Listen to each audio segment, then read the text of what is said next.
The Bible, God's good book. Yeah, we know God's good book. In his good book, the very first book in his book of books, cuts through the inflation of human nonsense every time. And here in Genesis 38, God identifies himself as the God of girls who outshine the men. That's right, Tamar, Genesis 38, God's bad girl. She rules, man. Come on in, let's check it out.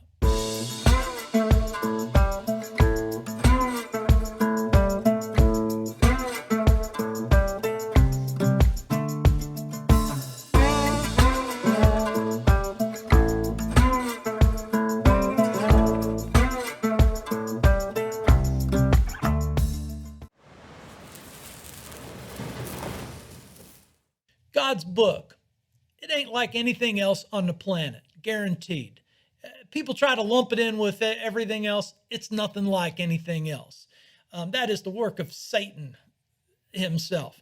But anyhow, God's book isn't like anything we've ever seen because humanity is always constantly imagining heroes that have some sort of extraordinary skills, and that our hope rests in, Nietzsche's Superman or, something like that. But God, in his book of books, imagines real, average people in his story. Why is that? So that we would really come in. You see, we're the ones who are unrealistic. God in the Bible is extremely realistic. We might even say he's guilty of realism. He brings reality right to our faces. And Genesis chapter 38 is certainly like that. God is realistic. We have a tendency to ignore our troubles. God understands our troubles, and he takes the time to make it very clear that he understands our troubles. We tend to think that we can save ourselves, and God knows he has to save us. God's book helps us to get real because God is for real, if you know what I mean. Anywho, let's jump into this thing and let's pray like Jesus taught us how to pray. Our Father in heaven, hallowed be your name. Your kingdom come, your will be done on earth as it is in heaven. Give us this day our daily bread. Forgive us our debts, and as we forgive our debtors, and lead us not into temptation, but deliver us from evil. Dear Lord, delivering us from evil is what we need. And you promise it. And so we'll stand on that promise.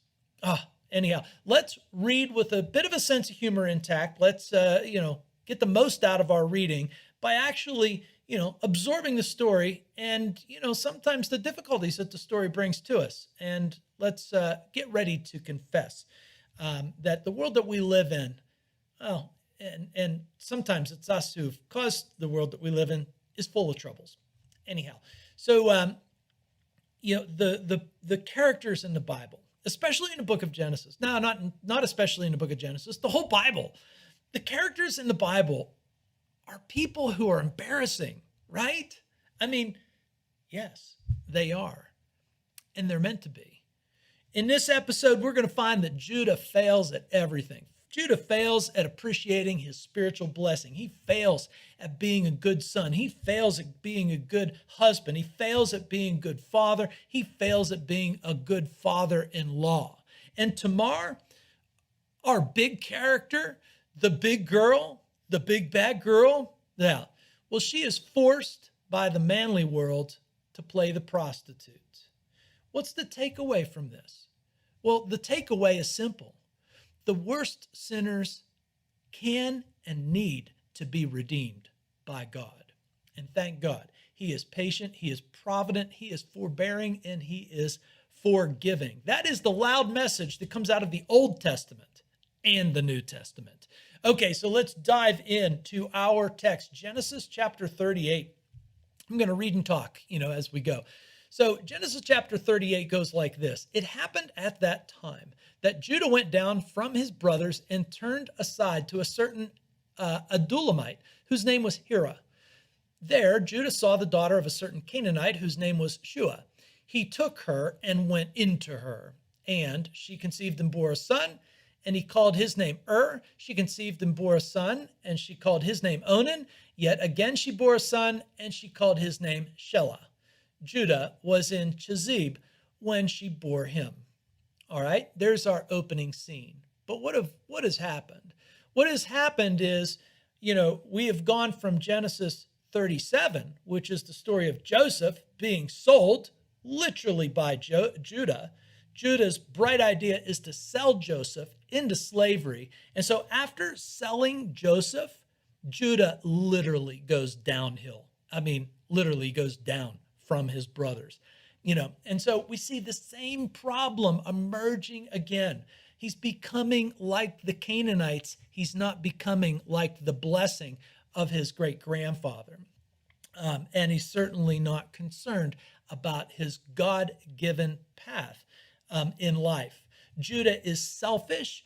Judah is spiritually dim-witted. And he is moving from the promised land, where his father is, to the land of being a tool of the Canaanites. Judah is a tool.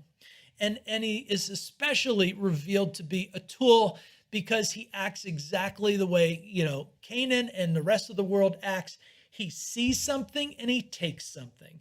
That is the biblical paradigm, seeing and taking, that leads us straight on the highway away from God. If we remember back to Genesis chapter 3, that verb construction, take or see and take. See and take is the downfall of Adam and Eve. They see and they take. And then in Genesis chapter 6, when those sons of God were marrying the daughters of men, we see that action again, see and take. And that Genesis 6, not a good scene. And then in Genesis chapter 12, Pharaoh sees Sarah and takes Sarah. Luckily, God intervenes before Sarah was defiled. And then in the awful raping of Dinah, Genesis 34, Shechem is the one who sees Dinah and he takes her. It's all bad stuff. And so Judah is following this pattern of seeing and taking, which is the highway away from God. Okay, so we're not expecting good stuff here. Verse 6, Judah takes a wife for his firstborn, and her name was Tamar. There's our girl. But Judah's firstborn, was wicked in the sight of the Lord, and the Lord put him to death. Then Judah said to Onan, go into your brother's wife and perform the duty of brother-in-law to her and raise up offspring for your brother. But Onan knew that the offspring would not be his, so whenever he went in to his brother's wife, he would waste the semen on the ground so as to not give offspring to his brother. Dead brother, mind you.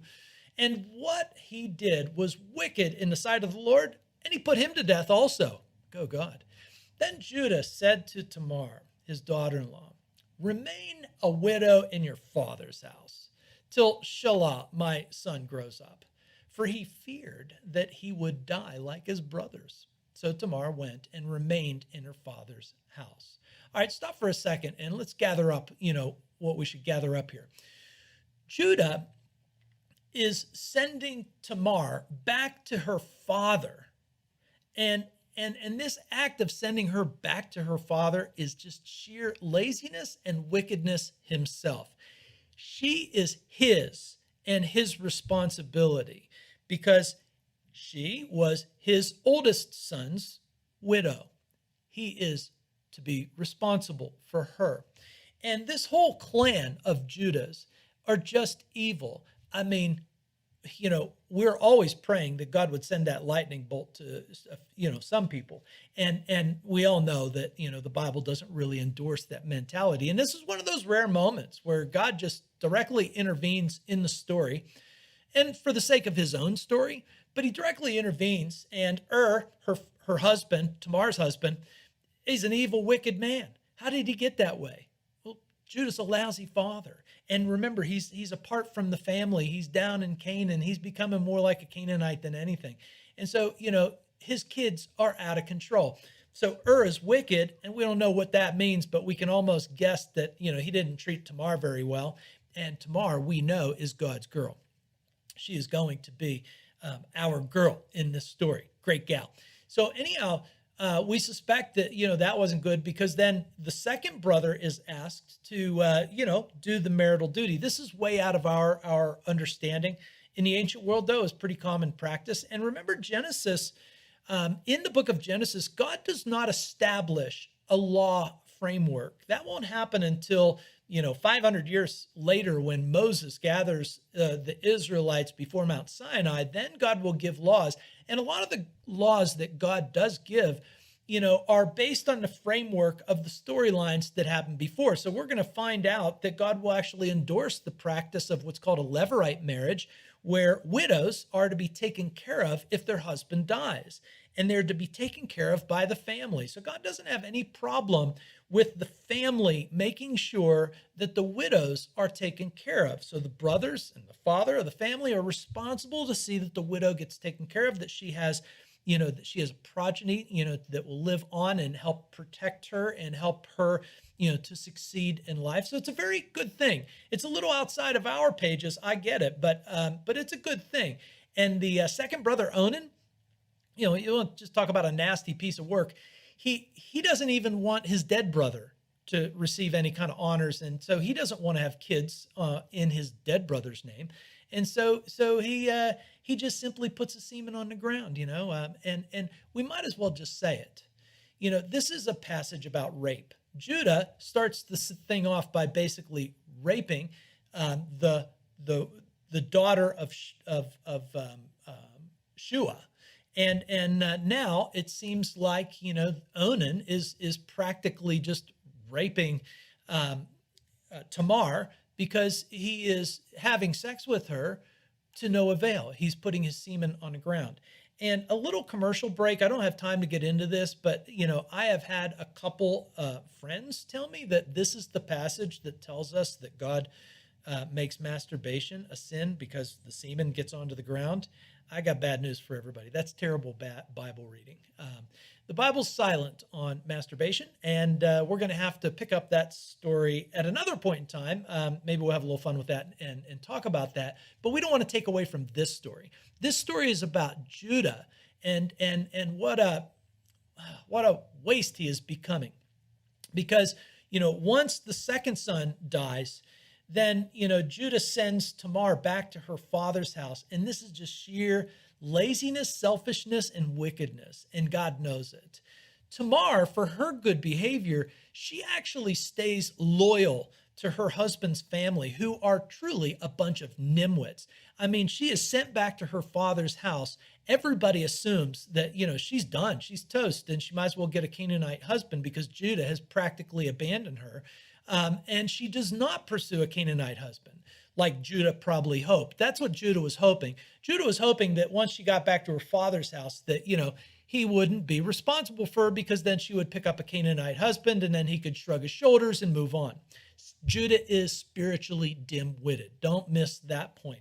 He sees no connection between the sins of his sons and their deaths, but he's happy to see the superstitious blame of Tamar. He superstitiously blames Tamar, but he is not willing to see his son's own evil as perhaps having something to do with their death. And the Bible tells us, the text tells us, that God put these two, numbnuts to death, period. Okay, the story goes on. In the course of time, the wife of Judah, Shua's daughter, died. And when Judah was comforted, he went up to Timnah to his sheep shearers, he and his friend Hira, the Adullamite. And when Tamar was told, your father-in-law is going up to Timnah to shear his sheep. Now, this needs a little insider information. Information. In the ancient days, whenever the sheep needed shearing, this was party time. This was none other than, let's party. Party, hardy. What happens at sheep shearing time stays at sheep shearing time, especially when it comes to the Canaanite way of life. The Canaanites are debaucherous, and they are a very sexualized people. They turn everything into a sexual romp. Their religion is about sex. Their sheep shearing is about sex. They have sex, the men at least, and the prostitutes, have sex at seemingly every twist and every turn, which is why Judah likes being in Canaan, which is why Lot liked being in Canaan, which is why Jacob actually took that stop in Shechem, because it is a Vegas-like place, if you know what I mean. Okay, so Tamar's plan, though, Tamar develops a plan based on what she knows about her father-in-law's fornication habits. She knows he's going up to shear sheep. She knows he's a randy bugger, and she knows she can trap him in a little ploy. So she takes off her widow's garments and covers herself with a veil, wrapping herself up and sat at the entrance to Enaim, which is on the road to Timnah. For she saw that Shelah was grown up, and she had not been given to him in marriage. When Judah saw her, he thought she was a prostitute, for she had covered her face. He turned to her on the roadside and said, "Come, let me come in to you." For he did not know that she was his daughter-in-law. She said, "Well, what will you give me that you may come into me?" Code for sex, right? He answered, "I'll send you a goat from the flock." She said, "If you give me a pledge until you send it." He said, "Well, what pledge shall I give you?" She replied, "Your signet and your cord and your staff that is in your hand." So he gave them to her, and he went into her, and she conceived by him. Then she arose, went away, took off her veil, and she put on the garments of widowhood again. So, once again, Tamar is shrewd, okay? Tamar calculates a plan. But the plan that Tamar calculates is really about Tamar staying strangely loyal to her Israelite family. Despite its failures and its faults, and despite how bad these people are, Tamar is remaining loyal to the family. Now, usually the Canaanite women, absorb and suck Israelite men into their debased culture. And the sad story of Israel, the nation, is going to be just that. The men are always going to be sucked in by Canaanite women. And eventually, God's going to have to judge his own people and cast them out of the promised land, because he said this is the way the Canaanites act, So if I'm going to be just, I've got to judge my own people. Anyhow, that's another story as it unfolds. But Tamar is being very loyal to her family. And then in this story, we should catch that deja vu all over again. Because remember, Judah deceived his father with a goat and some clothing of his brothers. Now it is going to be Judah that is deceived by a goat and some clothing. A little good biblical humor there. God has a great sense of humor. God is using Tamar as his providence to turn Judah upside down. Okay, so anyhow, the text goes on. When Judah sent the young goat by his friend, the Adullamite, to take back the pledge from the woman's hand, he did not find her. Now, this is pretty funny, right? Because Judah has the honor to keep an obligation to a prostitute, but he doesn't have the honor to keep his obligation to his own daughter-in-law. Judah, failure. Anyhow, he asked the men of the place, "Where is the cult prostitute who was at Enaim at the roadside?" They said, "There was no cult prostitute here." And again, that cult prostitute, that is the normal Canaanite way. Their religious practice, along with a lot of ancient world religions, always involved temple prostitution. This is not God's thing at all. Anyhow, he returns to Judah. He says, "I can't find her." He said, the men of the place said, "There's no cult prostitute here." Judah replied, he said, "Well, let her keep the things in her own. We're going to be laughed at. I gave you this goat and you didn't find her." Okay, so the scene kind of ends there. But it is hilarious that he has the honor of keeping his obligation to a prostitute, but not to his daughter-in-law. And at the end, he's just like, that businessman of today that loses his credit card in a brothel, and he's only worried about his reputation. So anyhow, we move on. So 3 months later, Judah was told, "Tamar, your daughter-in-law, has been immoral. Moreover, she's pregnant by immorality." Judah said, "Bring her out and let's burn her." And as she was being brought out, she sent word to her father-in-law, and she said, "By the man to whom these belong, I am pregnant. And she said, please identify whose these are, the signet and the cord and the staff. Well, Judah identified them, and he said, she is more righteous than I, since I did not give her to my son Shelah. And he did not know her again. So dirty, rotten Judah is a fornicator. Tamar knows it, and he's such a fornicator that she can easily ensnare him into this, very shrewd plan. And Judah, being the pig that he is, self-righteously condemns others, including Tamar, for the same behavior that he commits. The same crime that he commits, he is happy to condemn others for. Good Lord. Does God know us or what? You bet he does. Judah, in the story, leaps at the chance to get rid of his daughter-in-law. Can't you see it? Like, he's like, I wanted rid of this chick, and this is a great time to get rid of this chick. She is fornicated. Meanwhile, we know the story. So in this story, God's bad girl rules, man. And she plays Judah like a fiddle. Spike, checkmate. And Tamar is in complete control of putting Judah into a corner that he cannot back out of. In fact, the better translation is not that she's more righteous than I, since I didn't give her my son Shelah, but the better translation is that she is righteous and I am not. All because he knows, and he doesn't even have to be told, he knows he didn't give Shelah to her. He knows that he had no intention on giving Shelah to her. He thought that, superstitiously that, Tamar's bad juju. Little did he think that, it was his own son's wicked behavior that got their death day moved up closer. Anyhow, Judah here is going to show a little bit of hope in the fact that he makes this confession. He jumps off of that road to perdition, and he actually jumps on the road that will start to lead towards his redemption. And that is part of the storyline that's going on. But thank Tamar for that. Judah will have to thank Tamar for getting him off the road of perdition and onto the road of redemption. And ultimately, Judah's going to have to thank God. Well, anyhow, the passage ends when the time of labor came. Her twins were in her womb.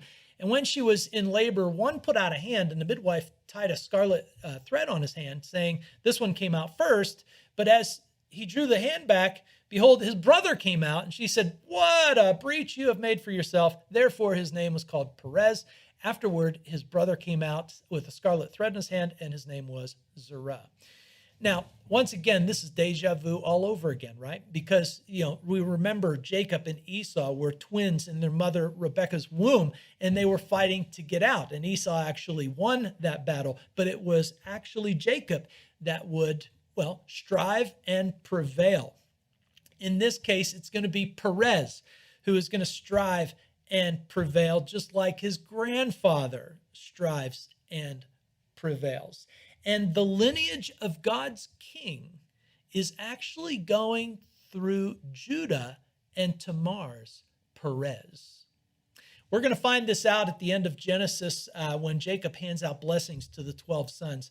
Judah's offspring through Tamar is going to hold the scepter, and that is going to be a key of the promise moving forward. When will the one from the woman bear the scepter? When will God's rule come? Hold that thought for just a second. And our scene, kind of ends, with Tamar being blessed by twins, and out of one of her twins, will definitely be given the promise from God through Jacob's own lips that the scepter, the rule of God, will come through the line of Judah, through Perez and, Tamar's baby. Okay, so let's put this all together. When we put this all together, we have to, see that really the story has been all about God's bad girl ruling. I mean, Tamar has completely ruled the scene, and she is the heroine of sorts, in this scene. And she is shrewd, And you're left kind of scratching your head saying, wow, why would this kind of shrewdness, be okay? Well, keep one thing in mind. Tamar's shrewdness never put anybody at risk, including immorality, except her own. The only risk that Tamar took, she didn't put anybody else's, life in harm's way. She put her own life in harm's way. And her shrewdness is completely 100% endorsed by God. Remember, Jesus tells a parable in Luke chapter 16 about a shrewd manager. And, the point is very clear that Jesus is making, that we as God's people cannot be embarrassed about being as shrewd as the world is. By no means is God giving us a license for sin in any way, shape, or form. And Tamar here is not sinning because she is working the system as the system is supposed to work. Judah is the failure. Tamar is not the failure. And even later, a Levirate marriage, will basically, allow for the widow to be protected by the family, and doesn't not allow the father to finally step in for the sake of the widow. Okay, so Tamar has done literally nothing wrong. She is just guilty of being very smart. She is a smart cookie. But in it all, I think it is fair game for us to say, man, all these people are embarrassing, aren't they? And the answer is yes, they are, and they're supposed to be. Judah fails at being, aware of his spiritual blessing. He fails at being a good son. He fails at being a good father. He fails at being a good father-in-law. The takeaway is that the worst sinners can be redeemed by God. And thank God, because he is patient, he is provident, he is forbearing, and he is forgiving. And it's Genesis, remember, from the very beginning that introduced us to God, who creates from nothing. That's right. It's the world that says, oh, it's impossible for God to make everything from nothing. But then the world wants us to believe that nothing has actually made everything that we have around us. Well, that is ludicrous. I can much more imagine God making everything out of nothing than nothing itself actually making everything around. But this is the foolishness that the world wants us to believe. But Judah himself in the storyline, he jumps on the fast lane to perdition. He jumps on that long black train to nothing and nowhere, and he self-destructs into a nobody. And Tamar, from the world's standpoint, not from God's standpoint, but from the world's standpoint, she is a typical nobody. She's a woman, she is widowed, and she is found wanting. And that is, and this is a picture of what the world typically discards and throws away. The world typically discards the women, the widows, and the wanting, and they throw them away. But it's God who makes something out of nothing in both accounts. It is God who takes Judah out of his nothingness that he created. It is God that takes Tamar out of her nothingness that the world created for her. Tamar, quite simply, is God's bad girl. She literally rules. And we are meant to be fist pumping Tamar because Tamar makes her way the whole way through biblical history. Tamar's shrewdness was God's providence to turn Judah around, to get him off of that road or that highway to perdition.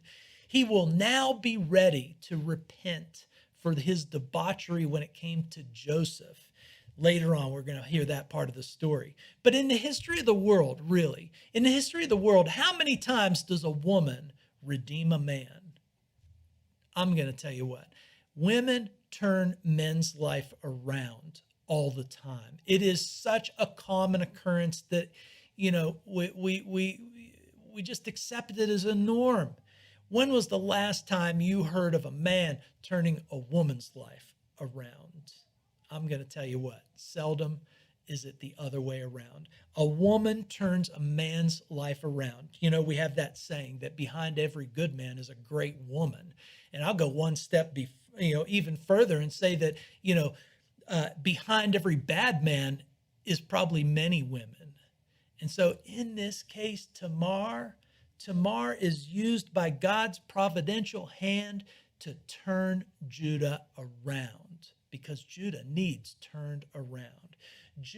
Tamar might be God's bad girl, but God's bad girl is going to be picked up by Matthew when Matthew wants to introduce the story of Jesus Christ. In Matthew chapter 1, he gives us a genealogy which we think is boring, but it is exciting because Matthew is going to flash like a neon sign in Jesus' genealogy.